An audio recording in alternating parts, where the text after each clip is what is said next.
Harshit. So దేంట్లో అయినా అతనికంటూ ఒక లైన్ ఆఫ్ థాట్ ఉంటుంది, అదే విచ్ హెల్ప్స్. ఆ ప్రాజెక్ట్స్ కూడా it will help at given పాయింట్స్లో.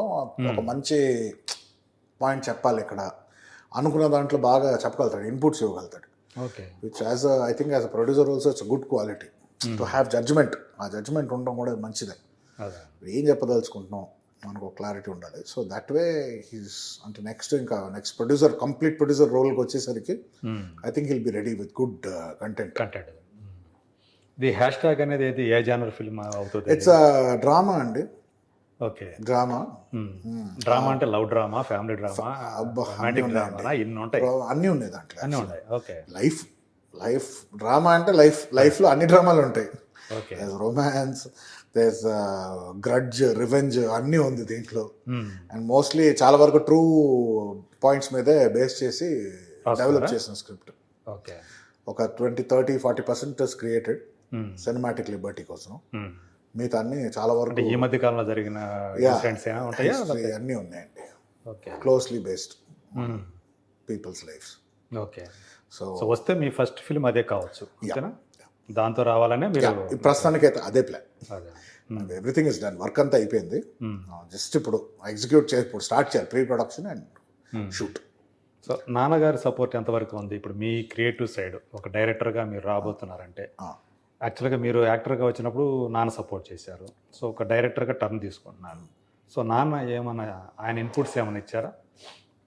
అంటే ఇక్కడ డైరెక్టర్గా ఇక్కడ కూడా ఏదైనా సరే సక్సెస్ అంటే మనం అందరూ పరిగెడుతుంటారు కదా, సో ఈ విషయంలో ఆయన ఏం లేదు అంటే యాక్టింగ్ విషయంలో కూడా ఆయన సపోర్ట్ చేసినంత సపోర్ట్, ప్రమోషన్స్కి వాటికి ఒక తండ్రిగా అంత ఎమోషన్. అదే చెప్తే ఎమోషనల్ సపోర్ట్ చాలా అంటాను.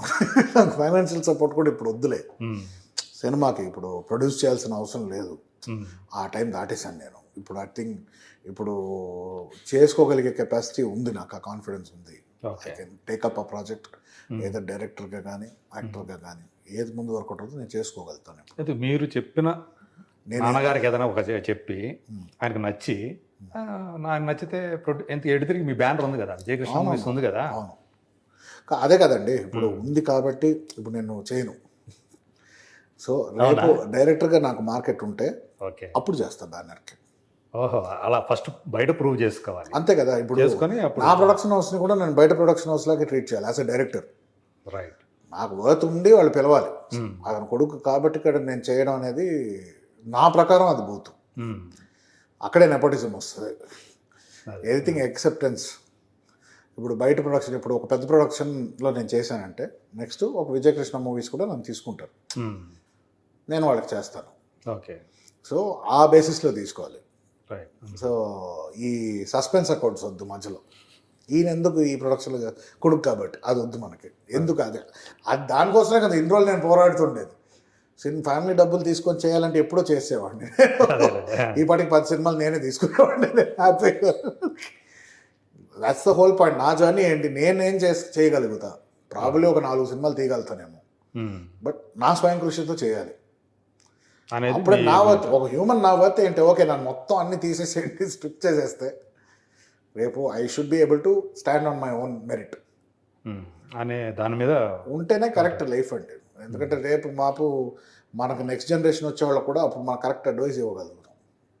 నాకే లేనప్పుడు, ఇండివిజువాలిటీ లేనప్పుడు వాళ్ళు ఎక్స్పెక్ట్ చేయడం కరెక్ట్ కాదు కదా. సో నేను ఫ్రమ్ 17 నుంచే I started earning on my own. నాకు యాజ్ అన్ ఏడీ ఆర్ ఈ యాడ్ ఫిల్మ్స్ ఎడిటర్ కానీ రానా వాళ్ళ కంపెనీలో 18కే ఐ డిడ్ డేంజర్. 18 yearsకి కృష్ణవంశీ గారు డేంజర్ చేశాను నేను. సో ఒక చదువుకుంటానే నాది చదువు పెద్ద లేదు, డిగ్రీ ఒకటి ఫినిష్ చేశాను. అదే 1 sitting కాలేజ్లో కూర్చొని ఫినిష్ చేశాను, ఎందుకంటే దాన్ని నేను డిగ్రీ సంపాదించుకొని ఏం చేయలేదు లేదు. సో లైఫ్లో ఎదగడం అసలు టెస్ట్ లైఫ్లో.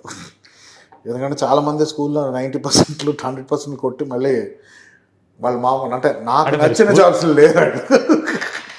అంటే అప్పుడు స్కూల్లోకి వెళ్ళేటప్పుడు కూడా మీ దృష్టి అంతా ఇటువైపే ఉండేదా? చాలా వరకు.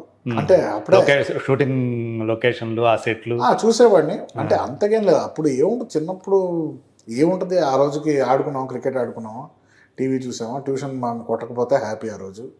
ఇంతే ఉండేది. పెరగడం పెరగడం. మీరు రామ్ చరణ్ కలిసి చదువుకోవటం అది క్లాస్మేట్స్, క్లాస్మేట్స్ పక్కన ఒకటి ఉండేవాళ్ళం. ఇల్లు కూడా ఆపోజిట్ ఉండేది. చిరంజీవి గారి ఇల్లు మా ఇల్లు ఆపోజిట్. సో కలిసి ఆడుకునేవాళ్ళం అందరం. బట్ చరణ్ ఒకటే బ్యాచ్ మీ ఇద్దరు? ఒకటే, పద్మశేషాద్రిలో 4th వరకు. దాంతో అతను షిఫ్ట్ అయిపోయాడు ఊటీకి. షిఫ్ట్ పద్మశేషాద్రి స్కూల్లో కలిసి 4th క్లాస్ వరకు కలిసి చదువుకున్నాం. ఐ థింక్ 3 years కలిసి అనుకున్నాం. 3 years కలిసి చదువుకున్నాం. ఓకే. 4th తర్వాత అతను ఊటీకి వెళ్ళిపోయాడు. దాని తర్వాత హైదరాబాద్లోనే కలవడం తర్వాత. అంతే. అంటే ఎన్ని సంవత్సరాల తర్వాత కలుసుకున్నారు? గ్యాప్ ఎంత వచ్చింది? అట్లీస్ట్ ఒక 4th, 10th, 6 years, 7 years తర్వాత కాదు. బట్ తేజ్ నాకు చైల్డ్హుడ్ ఫ్రెండ్స్ లాగా ఉంటారా ఇప్పటికీ? అట్లా ఉంటుందా? చరణ్ నేను అంటే తేజ్ నేను అంత క్లోజ్ కాదు. ఓకే. బట్ ఫ్రెండ్స్ కలిసినప్పుడు బాగానే మాట్లాడుకుంటాం అన్నీ. అంతే. బట్ తేజ్ చరణ్ అటు వెళ్ళిపోయాక తేజ్ పరిచయం. ఓకే. అదే 4th, 5th స్టాండర్డ్ ప్రాంతంలో. సో అది కంటిన్యూ అయింది. చరణ్ ప్లేస్లో తను వచ్చాడు అనమాట. అంతే, అలాగే అనుకోవచ్చు. అంటే ఆ చిన్నప్పుడు ఇద్దరు కలిసి ఆడుకోవటం అట్లా ఉండేదా? చరణ్ చాలా ఆడుకునేవాళ్ళం. అందరూ శిరీష్ అందరూ వచ్చేవారు ఇంటికి. అందరూ కలిసి క్రికెట్ ఆడుకునేవాళ్ళం, రెజ్లింగ్ కొట్టుకునేవాళ్ళం, దెబ్బలు తగిలేదు, అన్నీ అయ్యేది. అన్నీ మామూలుగా పిల్లలు ఆడతారు అలాగే ఆడేవాళ్ళం. అన్నీ యూస్ టు బి గుడ్. మంచి మెమరీస్. సో ఇప్పుడు అంటే మీరు చూశాను, మీరు ఆస్తి అంతా కూడా అమ్మ నాన్నకే రాసిచ్చారు, నాన్న తర్వాత నేనే చూసుకుంటాను అనేది ఏదో అన్నారని చెప్పేసి అట్లా వచ్చింది. అట్లాగే ఉందా ఇప్పుడు అది? అంతే.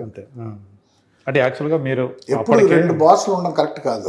ఇప్పుడు అంటే మీరు అప్పుడే నాన్నగారితో కలిసి లేరు కదా, మీరు సపరేట్గానే వస్తున్నారు కదా. అంటే అది గొడవ వల్ల ఏం కాదు. మీరు అట్లా ఇండిపెండెంట్గా జీవించడం అనేది మీరు అలవాటు చేసుకున్నారు. నేను అలవాటు చేసుకున్నాను. ఇప్పుడు ఆయన స్పేస్ ఆయనకి ఇచ్చారు. నాన్నగారి కోసం కాదు, అది మీకోసం, మీరు నా కోసం నేను క్రియేట్ చేసుకున్నాను. ఓకే. సో బేసిక్లీ అదే, నేను నాన్నమ్మ గారి లాస్, మమ్మీ వాళ్ళ లాస్ తీసుకోలేకపోయా సరిగ్గా. చాలా అంటే ఫస్ట్ టైం అంటే ఆ గ్రీఫ్ మామూలుగా ఉండదు అంటే చాలా మంది కోలుకుంటారేమో. నేను 2-3 years కోలుకోలేదు సరిగ్గా. సో అర్థమైంది ఇప్పుడు ఏంటంటే. నేత్ర గారు ఎప్పుడు చనిపోయింది? 2019 జనవరి. ఇద్దరు ఒకే సంవత్సరం. సో అది నాకు ఎలా తీసుకోవాలో తెలీదు. ప్లస్ చాలా డౌన్ అయిపోయాయి లైఫ్లో. అండ్ మోస్ట్లీ ఏంటంటే నేను అందరితో అటాచ్డ్, ఇంట్లో ఉన్న గ్రాండ్ పేరెంట్స్ అందరూ. So everyone is growing old. So ఒక పాయింట్ తర్వాత ఇంకా ఎమోషనల్ డిపెండెన్సీ అటు ఉంటే ఇంకా మనం ముందరికి వెళ్ళాలి కదా. అంటే అమ్మతో కూడా మీరు బాగా క్లోజ్గా అసోసియేట్ అయ్యి ఉండేవాళ్ళ అమ్మతోటి? అమ్మతో అదొక వెరీ డిఫరెంట్ రిలేషన్షిప్. క్లోజ్గానే ఎవ్రీడే మాట్లాడుకున్నాను. Though she was in Chennai. I use to talk. ఫోన్లో మాట్లాడుకునేవాళ్ళం. వర్క్ ఉన్నప్పుడు నేను ఎక్కువ మాట్లాడేవాడిని కాదు. సో ఇలాంటివి ఉంటాయి. బట్ ఎప్పుడో గిల్ట్ ఉండింది, నా సిచ్యువేషన్ అలా అయిపోయింది, లేక I could spend more time with her అని. ఓకే. అమ్మ ఎందుకు సడన్గా అట్లా? అది సడన్గా హెల్త్ ఇష్యూ అండి. Health issue, sugar patient. And అప్పుడు పెయిన్ కిల్లర్స్ వాడుతుండే. సో ఆ షుగర్ టాబ్లెట్స్ వల్ల షుగర్ లో అయిపోయి she passed away. Okay. So health issues ఉండింది అప్పటికి కాన్స్టెంట్గా. సో అవి అప్పటికి we're trying to take care, మొత్తం కేర్ టేకర్స్ అని పెట్టున్నాం అప్పటికి. సో ఇంకా జస్ట్ అప్పుడే చెన్నైకి వెళ్ళబోతున్నా, వెళ్ళక ముందే షీ పాస్డ్ అవే. జస్ట్ తెలిసి, అంటే ఇట్లా సీరియస్గా ఉందని తెలిసి మీరు యాక్చువల్లీ వెళ్తా చెన్నైకి ఎవ్రీ మంత్. ఓకే. ఆ మంత్ కలుస్తున్నాను, ఎవరు ఎక్స్పెక్ట్ చేయలేదు. జస్ట్ 2 days ముందే షీ పాస్డ్ అవే. సో ఆ షాక్ నుంచి కోలుకోవడానికి నాకు నార్మల్ అది కోలుకునే లోపల వెళ్ళడం. సో నాకు అర్థం అవ్వలేదు బేసిక్లీ ఎలా ప్రాసెస్ చేయాలి. నేను హ్యాపీగా ఉన్నానా, బాధ ఉందా, షాక్లో ఉన్నానా నాకు తెలియలే. అంటే నేను రెస్పాండ్ నాకు తర్వాత ఇవన్నీ డైజెస్ట్ అవ్వడానికి ఆల్మోస్ట్ 1.5 year అంతా ప్రాసెస్ చేసుకొని దాని నుంచి ఓకే ఎక్సెప్టెన్స్ రావడానికి 2-3 years అయింది. అంటే ఫస్ట్ బిగ్ లాస్ నాకు లైఫ్లో, ఎమోషనల్ లాస్. ఫైనాన్షియల్ లాస్ ఎప్పుడు నేను బాధపడలేదు, ఫీల్ కాలేదు, ఎప్పుడు ఫీల్ అవ్వని భయపడిన కూడా. నాకు ఈరోజు కూడా నన్ను వెళ్ళి బయట ఉండకపోమన్నా హ్యాపీగా ఉండిపోతాను. నాకు ఆ కాన్ఫిడెన్స్ ఉంది. I can stay. ఎందుకంటే